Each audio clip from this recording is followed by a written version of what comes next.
नमस्ते बच्चों। पिछली क्लास में हमने पढ़ा था तुलनात्मक पद्धति का अर्थ, परिभाषा।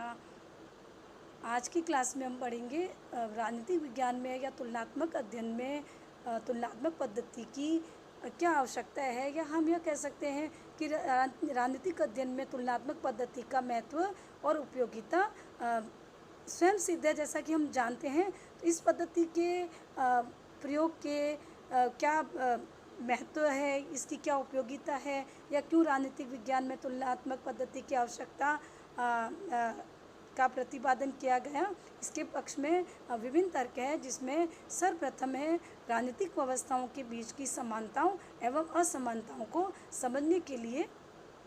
तो विश्व में विभिन्न देशों में अनेक प्रकार की राजनीतिक व्यवस्थाएं काम करती है या अस्तित्व में है। इसमें कई बार ऐसा होता है कि एक ही जैसी राजनीतिक व्यवस्थाएं अनेक देशों में काम करती है, लेकिन फिर भी उनमें समानताएं नहीं दिखाई देती है, उनमें कई भिन्नताएं होती है।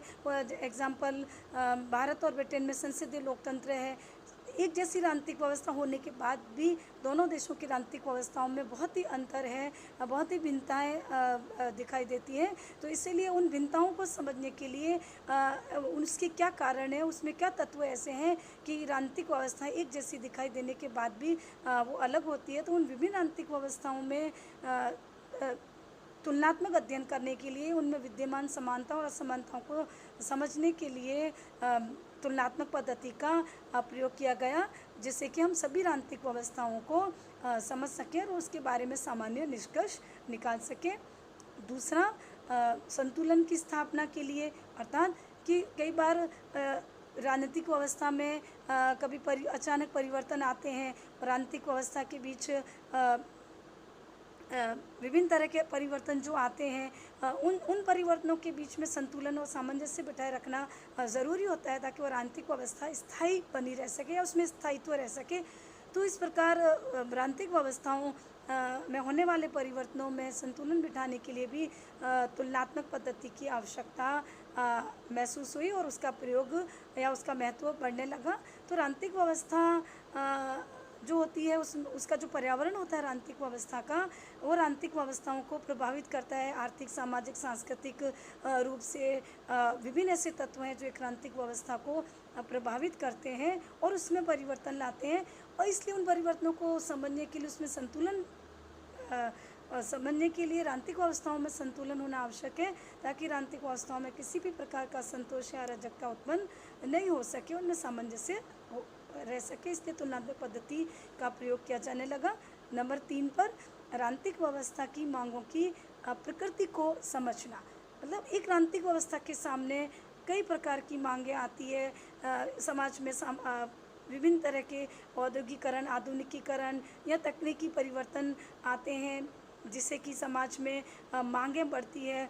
और राजनीतिक व्यवस्था के सामने उन्हीं मांगों को पूरा करना या उनसे निपटना या उन मांगों में संतुलन बनाए रखने की चुनौती होती है। तो राजनीतिक व्यवस्था के सामने जो मांगें आती है, उन मांगों की प्रकृति किस तरह की है, मतलब राजनीतिक व्यवस्था उसको पूरा कर पाएगी या नहीं कर पाएगी।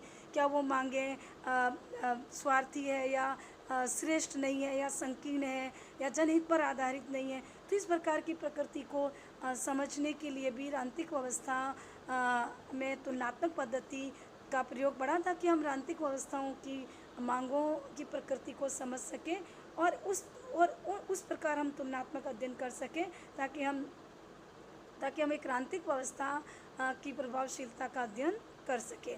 नंबर 4 पर राजनीतिक व्यवस्था की चुनौतियों को समझना। मतलब कि आज हम जो राजनीतिक व्यवस्थाएं विद्यमान है, उन राजनीतिक व्यवस्थाओं के सामने अनेक प्रकार की चुनौतियां हैं। वर्तमान संदर्भ में आर्थिक उदारीकरण, भूमंडलीकरण, वैज्ञानिक और तकनीकी विकास के युग में राजनीतिक व्यवस्थाओं के सामने कई चुनौतियां, कई चैलेंजेस हैं। तो तुलनात्मक पद्धति के द्वारा हम इन चुनौतियों को अच्छी प्रकार से समझ सकते हैं या उसमें मदद मिलती है।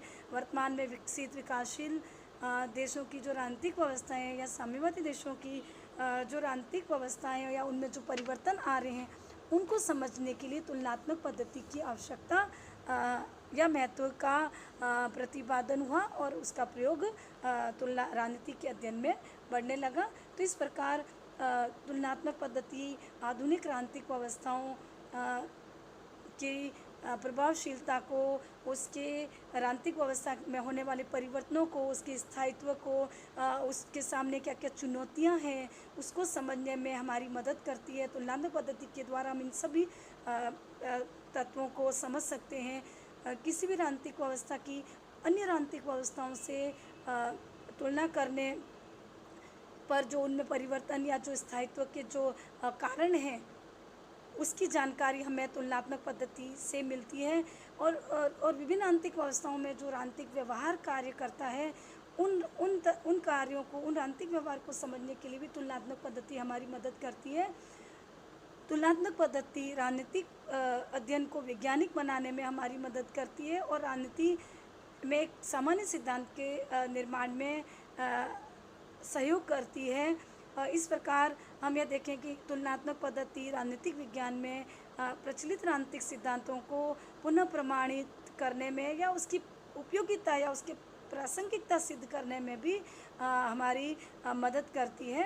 तो इस प्रकार राजनीतिक अध्ययन में तुलनात्मक पद्धति का महत्व बढ़ने लगा और उस अध्ययन में हम उस पद्धति का प्रयोग करते हैं। अब हम बच्चों पढ़ेंगे तुलनात्मक पद्धति का प्रयोग तो हम राजनीतिक अध्ययनों में करते हैं, लेकिन अब प्रश्न यह है कि तुलनात्मक पद्धति का प्रयोग करने से पहले क्या शर्तें हो, क्या आवश्यकताएं हो, जिसको पूरा करना एक अध्ययनकर्ता के लिए ज़रूरी है कि हम जब तुलनाएं कर रहे हैं विभिन्न राजनीतिक व्यवस्थाओं की, तो हम किस प्रकार उस पद्धति का प्रयोग करें, किन किन बातों का, किन किन चीज़ों का हम ध्यान रखें ताकि हम जो भी तुलनाएं करें वो अर्थपूर्ण हो, प्रभावपूर्ण हो और वो तुलनाएं जो है वास्तविक हो, वो तुलनाएं निरर्थक नहीं हो, सार्थक हो। तो इसके लिए विभिन्न बातों का ध्यान रखना ज़रूरी है।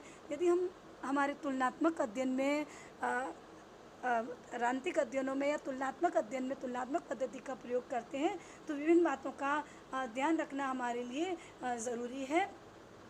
तो उसमें विभिन्न ऐसी शर्तें हैं जो कि हमें तुलनात्मक पद्धति का प्रयोग करने से पहले ध्यान में रखना ज़रूरी है। पहला, इकाई के चयन के रूप में एक प्रत्येक ढांचा।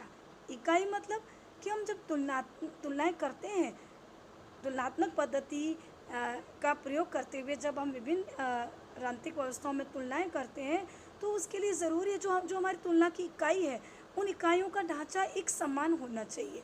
एक समान का मतलब यह है कि हम जैसे अगर एक राष्ट्रपति की, एक प्रधानमंत्री की तुलना गांव के सरपंच से कर रहे हैं तो ये तुलना इकाई तो है, लेकिन वो समान इकाई या प्रत्येक ढांचा नहीं है, इसलिए हम ऐसी तुलनाएं हमारे लिए निरर्थक सिद्ध होगी।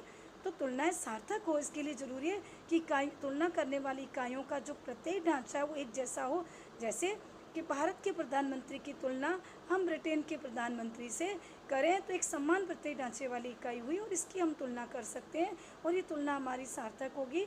और इसमें अनेक प्रकार की दोनों में ऐसा नहीं है कि उन दोनों में समानता है, इन दोनों में अनेक भिन्नताएं हैं, अनेक असमानताएं भी है, लेकिन उसकी इकाई एक है, इसलिए हम इसकी तुलनाएं कर सकते हैं और इसमें जो भिन्नताएं हैं, जो समानताएं हैं, उसका पता भी हम लगा सकते हैं। नंबर 2 पर प्रत्येक जो इकाइयाँ वो परिभाषित होनी चाहिए अच्छी प्रकार से। प्रत्येक इकाइयाँ मतलब जो अध्ययन की हमारी जो तुलना करने वाली जो इकाइयाँ हैं वो परिभाषित होनी चाहिए। परिभाषित करने का मतलब यह है कि वह इकाई जो है समय, स्थान, संस्कृति आदि सभी प्रकार की सीमाओं से मुक्त होनी चाहिए और वो सभी परिस्थितियों में एक समान तरीके से वह लागू होनी चाहिए। तो इस प्रकार की जो इकाइयाँ हैं, जो राजनीतिक व्यवस्था है, जो जिस वातावरण में काम करती है उसका परिभाषित होना ज़रूरी। जैसे एक राजनीतिक व्यवस्था लोकतांत्रिक है, पूर्ण रूप से परिभाषित होना चाहिए कि लोकतांत्रिक है। सामने जिसका हम तो अध्ययन कर रहे हैं तो वो परिभाषित होनी चाहिए कि वो लोकतांत्रिक है पूरी तरह से, या समाजवादी है या साम्यवादी है। इस तरह के राजनीतिक व्यवस्था जो है वो परिभाषित होनी चाहिए कि ये इस प्रकार की राजनीतिक व्यवस्था है, ताकि हम जो तुलनाएं करें उसके आधार पर हम सामान्य निष्कर्ष निकाल सकें या सामान्य सिद्धांतों का निर्माण कर सकें। नंबर 3 पर अन्वेषण